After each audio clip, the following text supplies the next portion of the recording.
Hello friends, welcome to smile talk paramedical channel.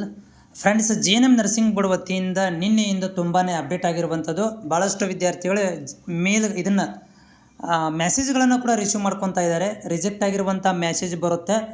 ಆಮೇಲೆ ನಿಮಗೆ message ಬಂದಿಲ್ಲಪ್ಪ ಅಂತಂದರೆ ನೀವು ಕಾಯಬೇಕಾಗತ್ತೆ. ಮತ್ತು ಇನ್ ಕೇಸ್ ಆಫ್ ನೀವೇನಾದರೂ ಫ್ರೀ ಇದ್ದರೆ ಈ JNM ನರ್ಸಿಂಗ್ ಬೋರ್ಡ್ ವೆಬ್ಸೈಟ್ಗೆ ಬಂದು ನಿಮ್ಮ ಸ್ಟೇಟಸನ್ನು ಚೆಕ್ ಮಾಡ್ಕೋಬೇಕಾಗತ್ತೆ.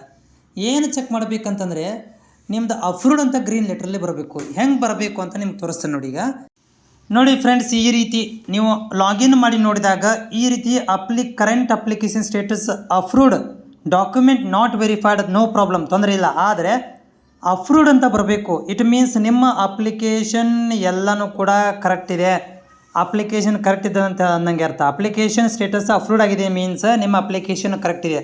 ಬಟ್ ಕೆಳಗಡೆ ಡಾಕ್ಯುಮೆಂಟ್ ನಾಟ್ ವೆರಿಫೈಡ್ ಅಂತ ಇದೆಯಲ್ಲ, ಏನು ಮಾಡಬೇಕು, ತಲೆ ಕೆಡಿಸ್ಕೊಳಕ್ಕೆ ಹೋಗ್ಬೇಡ್ರಿ. ಇದು ಕೂಡ ರಿಮೂವ್ ಆಗಿಬಿಡುತ್ತೆ. ಯಾವಾಗ ಕೌನ್ಸ್ಲಿಂಗ್ ಸ್ಟಾರ್ಟ್ ಆಗುತ್ತಲ್ಲ ಆವಾಗ ಇದು ರಿಮೂವ್ ಆಗುತ್ತೆ. ಬಟ್ ಈ ರೀತಿ ನೀವು ಸ್ಟೇಟಸನ್ನು ಲಾಗಿನ್ ಮಾಡಿಕೊಂಡು ಸ್ಟೇಟಸನ್ನು ಚೆಕ್ ಮಾಡಿದಾಗ ನಿಮ್ಗೆ ಏನಾದರೂ ಅಪ್ರೂವ್ಡ್ ಅಂತ ಬಂದಿದ್ರೆ ನೀವು ಹಾಕಿರುವಂಥ ಅಪ್ಲಿಕೇಶನ್ ಎಲ್ಲನೂ ಕೂಡ ಕರೆಕ್ಟ್ ಇದೆ ಅಂತ ಅರ್ಥ.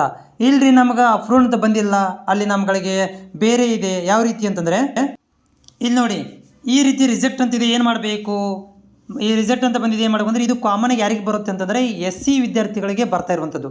ನಿಮ್ಮ ಹತ್ರ SC A B C ಅಂತ ಇರುತ್ತಲ್ಲ, ಅದನ್ನು ಏನು ಮಾಡಬೇಕಂದ್ರೆ ಇಲ್ಲಿ ನೀವು ಮತ್ತೊಮ್ಮೆ ಎಡಿಟು ಮಾಡಬೇಕು, ಪ್ಲಸ್ ಅಪ್ಲೋಡ್ ಕೂಡ ಮಾಡಬೇಕಾಗತ್ತೆ. ಇದು ಎರಡನೇ ಕಾರಣ. ಈ ರೀತಿ ರಿಜೆಕ್ಟ್ ಅಂತ ಬಂದಿದ್ದರೆ ನೀವು ಮತ್ತೊಂದು ಸಲ ಎಡಿಟ್ ಮಾಡ್ಕೋಬೇಕು. ಓಕೆ, ಇನ್ನೊಂದು ಕಾರಣ ಇದೆ.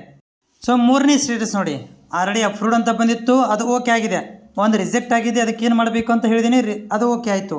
ಈಗ ನೋಡಿ ಈ ರೀತಿ ಇದೆ ಸರ್, ಏನು ಮಾಡಬೇಕು ನಾವು, ಸಬ್ಮಿಟ್ ಅಂತ ಇದೆ, ಇಲ್ಲಿ ಗ್ರೀನ್ ಬಂದಿಲ್ಲ, ಟೆನ್ಷನ್ ಆಗ್ತಾಯಿದೆ. ಟೆನ್ಷನ್ ಮಾಡ್ಕೊಳ್ಳುವಂಥ ಅವಶ್ಯಕತೆ ಇಲ್ಲ. ಯಾಕಂತಂದರೆ ಇಲ್ಲಿ ಎಲ್ಲರದ್ದು ಅಟ್ ಎ ಟೈಮ್ ಅಂತ ಆಗೋದಿಲ್ಲ. ವೆರಿಫಿಕೇಷನ್ ಸ್ಲೋ ಆಗಿ ಮಾಡ್ತಾನೆ ಇರ್ತಾರೆ, ರ್ಯಾಂಡಮ್ ಆಗಿ ಮಾಡ್ತಿರ್ತಾರೆ ಡಾಕ್ಯುಮೆಂಟ್ ವೆರಿಫಿಕೇಷನನ್ನು. ಸೊ ಹಿಂಗಿರಬೇಕಾದ್ರೆ ಇದು ಇನ್ನೂ ರಿಜೆಕ್ಟೂ ಆಗಿಲ್ಲ, ಡಾಕ್ಯುಮೆಂಟ್ ವೆರಿಫಿಕೇಷನೂ ಆಗಿಲ್ಲ, ಇದು ಇನ್ನೂ ವೇಟಿಂಗಲ್ಲಿದೆ ಅಂತ ಅರ್ಥ. ಮತ್ತು ಇದು ಯಾವಾಗ ಆಕತ್ರಿ, ಅದು ನಮಗೇನು ಬೋರ್ಡ್ನವ್ರು ಹೇಳಿ ಕೇಳಿ ಮಾಡೋಂಗಿಲ್ಲ. ಸೊ ವೇಟ್ ಮಾಡಬೇಕು. ಯಾಕಂದರೆ ಇನ್ನೂ ಈ ಒಂದು ವಾರ, ಮಿನಿಮಮ್ ಒಂದು ವಾರದ ಮೇಲೆ ತನಕನೂ ಕೂಡ ಏನು ಮಾಡ್ತಾರಪ್ಪ ಅಂದರೆ ಡಾಕ್ಯುಮೆಂಟ್ ವೆರಿಫಿಕೇಷನ್ ಮಾಡ್ತಾರೆ. ಈ ರೀತಿ ಇದ್ದವರು ವೇಟ್ ಮಾಡಬೇಕು. ಮೆಸೇಜ್ ಸಲುವಾಗಿ ರಿಜೆಕ್ಟ್ ಬರುತ್ತೋ ಅಪ್ರೂವ್ಡ್ ಅಂತ ಬರುತ್ತೋ ಅಂಥೇಳಿ ವೇಟ್ ಮಾಡಬೇಕಾಗತ್ತೆ.